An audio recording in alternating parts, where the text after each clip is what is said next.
દાદરા ડેમની મુખ્ય કેનાલમાં 100 ફૂટનું મસ્ત મોટું ગાબડું, તંત્રની ઘોર બેદરકારી અને હિટલર સાઈ સામે રોષ.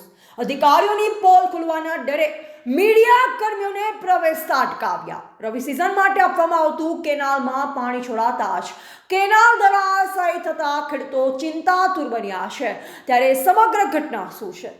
બનાસકાંઠાની જીવાદોરી સમાન દાદરા ડેમની સુરક્ષા અને જાળવણી સામે ગંભીર સવાલ ઊભા થયા છે. ડેમના દરવાજાથી માત્ર થોડાક મીટરના અંતરે પાટણ તરફ જતી મુખ્ય કેનાલમાં 100 ફૂટ લાંબુ વિશાળ ગાબડું પડતા લાખો લીટર પાણી વેડફાઈ બનાસ નદીના પટમાં વહી રહ્યું છે. આટલી મોટી દુર્ઘટના છતાં જવાબદાર અધિકારીઓએ સ્થળ પર પહોંચવાની તસ્દી ન લેતા સ્થાનિકોમાં ભારે આક્રોશ જોવા મળી રહ્યો છે. પાણી છોડાતા તંત્રની પ્રી મોન્સૂન પ્લાનની પોલ ખુલી છે, જેમાં રવિ સિઝન માટે ખેડૂતોને પાણી આપવા માટે કેનાલમાં પાણી છોડવામાં આવ્યું. આ દરમિયાન ડેમના 11 દરવાજાની અત્યંત નજીક ગરનાળા પાસે કેનાલનો મોટો ભાગ અચાનક બેસી ગયો. જોતામાં 50 થી 100 ફૂટનું ગાબડું પડતા કેનાલનું પાણી નદીમાં વહેવા લાગ્યું.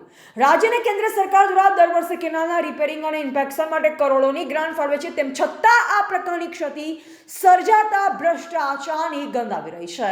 અધિકારી વિજય ચૌધરીની હિટલર સાઈને મીડિયા પર પ્રતિબંધ લગાવવામાં આવ્યો. ઘટનાની જાણ થતા જ્યારે સ્થાનિક મીડિયા કર્મીઓ ગ્રાઉન્ડ રિપોર્ટિંગ માટે પહોંચ્યા, ત્યારે ડેમ અધિકારી વિજય ચૌધરીએ પત્રકારોને અંદર પ્રવેશતા અટકાવ્યા. પોતાની નિષ્ફળતા છુપાવવા માટે તાબડતોડ પ્રવેશ બંધી અને કામ ચાલુ છે ના બેનરો લગાવી દેવામાં આવ્યા. આશ્ચર્યની વાત તો એ છે કે અધિકારીએ રૂબરૂ મળવા કે ફોન ઉપાડવાના બદલે સિક્યુરિટી ગાર્ડના ફોન પરથી જણાવ્યું, અત્યારે કોઈ માહિતી નહીં મળે, એક દિવસ પછી વાત કરીશ તેમ જણાવવામાં આવ્યું. ખેડૂતોને ગ્રામજનોમાં ભય, કેનાલ તૂટવાના કારણે મોટા પ્રમાણમાં માટીનું ધોવાણ થઈ રહ્યું છે, જે ડેમની મુખ્ય સંરચના માટે પણ જોખમી સાબિત થઈ શકે તેમ છે.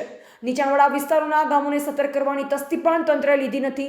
સ્થાનિક રીતે આક્ષેપ કર્યો છે કે જ્યારે આગ લાગે ત્યારે કૂવો ખોદવા બેસતા તંત્રના કારણે મોટી દુર્ઘટના સર્જાઈ શકે તેમ છે.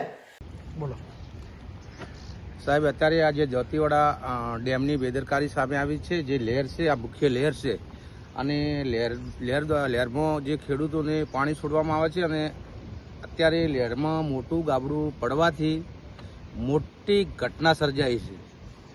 કે સાહેબ, અહીંયા અધિકારીઓને ફોન પર વાતચીત કરી હતી, પણ કોઈ અધિકારીએ ફોન ઉપાડ્યા નથી, અને પણ પત્રકારોને પણ પ્રવેશ આપવામાં આવ્યો નહોતો, અને આ ડેમની અધિકારીઓની મોટી બેદરકારી સામે આવી છે.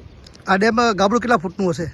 ગાબડું તો સાહેબ, જે આ ટેરબા આવે ને, ટેરબા 100 ટેરબા અહીંયા નાખો ને તો ગાબડું બુરાય એવું નથી.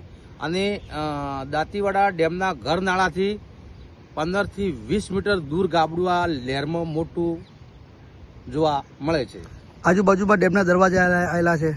સાહેબ, દરવાજા આવેલા છે ને ડેમને કીધું ને તમને કે 20 ફૂટ દરવાજાથી ગાબડું દૂર છે. હાલ પાણી કોઈ બંધ કરવામાં આવ્યું હોય? પાણી તો સાહેબ હાલ ચાલુ જ છે, કોઈ બંધ કરવામાં આવ્યું જ નથી. કોઈ અધિકારી બીજા?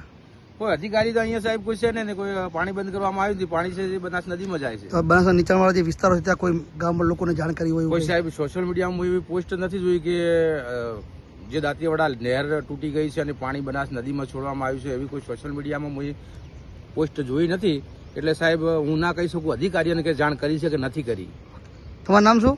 મારું નામ કમલેશસિંહ વાઘેલા. રિપોર્ટર રામજીભાઈ રાયગોર, બનાસકાંઠા.